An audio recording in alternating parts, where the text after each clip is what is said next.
High bran, আসসালামু আলাইকুম। শীত যেহেতু চলেই এসেছে, শীতের মধ্যে পিঠা খাবো না তা কি করে হয়। বাবার বাড়িতে যখন এসেছি তো শীতের পিঠা বানানো হবে আর পিঠা খাওয়া হবে।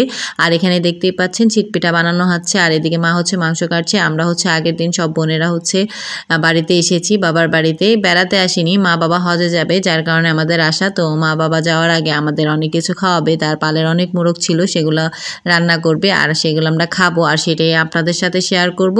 আমরা হচ্ছে দেখতেই পাচ্ছেন মা হচ্ছে সকাল সকাল মুরগি কেটে নিয়েছে, হচ্ছে চিটপিঠা বানাবে। এদিকে দেখতেই পাচ্ছেন মাংসটা চড়িয়ে দিয়েছে আর এদিকে হচ্ছে দুপুরের জন্য রোস্ট ভাজা হচ্ছে, রোস্ট পোলাও, তারপর হচ্ছে মুরগির আরও মাংস আছে সেগুলো রান্না করা হবে।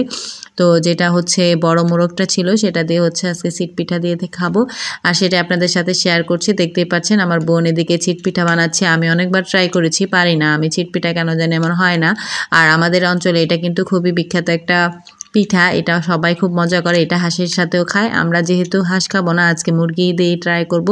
যেহেতু মা অনেক বড় মুরগি একটা রেখেছে, মুরগি না মোরগ সেটা রেখেছে, সেটা আমরা আজকে হচ্ছে চিটপিঠা দিয়ে খাবো। আমার কেন জানি গরুর মাংস, হাঁসের মাংসের চেয়ে চিটপিঠা দিয়ে মুরগির মাংসটাই বেশি পছন্দ আর সেটাই খাবো। এদিকে হচ্ছে আমার বোন হচ্ছে পিঠাগুলো বানিয়ে নিচ্ছে আর এই পাশে হচ্ছে মা হচ্ছে মুরগির মাংসটা ভালো করে কষিয়ে রান্না করে নিচ্ছে। অনেক মজা করে খেয়েছি।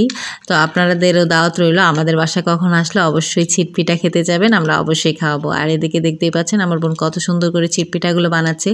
আমি কিন্তু পারি না, খুব অনেকবার চেষ্টা করেছি, বকা খেয়ে তারপর উঠে গিয়েছি, কারণ আমার হয় না, কেন জানি ছিটাতে পারি না। আর আমি চুলার অবস্থা 12টা বাজিয়ে ফেলেছিলাম, কারণ সব পিঠা হচ্ছে আমার চুলার উপরে পড়ে যাচ্ছিল। আর দেখতেই পাচ্ছেন চিটপিঠা বানাতে গেলে কিন্তু চুলার অবস্থা 12টা বেজে যায়। আর এদিকে মাংসগুলো দেখেন কি বড় বড়, আর মোরগটা অনেক বড় ছিল, 2-2.5 কেজির মতন হবে। তো এটার মাংসটা কেমন মজা হবে বুঝতেই পারছেন। আর এই যে দেখেন আমি একটা ছিটিয়েছিলাম ছিটপিঠা, এটার কি অবস্থা দেখেন, পুরা রান্নাঘরটাই নোংরা করে ফেলেছি। আর কেউ কিছু মনে করবেন না, গ্রামের পরিবেশে রান্না বা গ্রামের চুলায় এভাবে রান্না করলে অপরিষ্কারই দেখা যায় বা খারাপ লাগতে পারে। এদিকে দেখতেই পাচ্ছেন জামাই যারা এসেছিল তাদেরকে হচ্ছে সকাল সকাল পিঠা বানিয়ে দেওয়া হচ্ছে আর তারা হচ্ছে খাচ্ছে।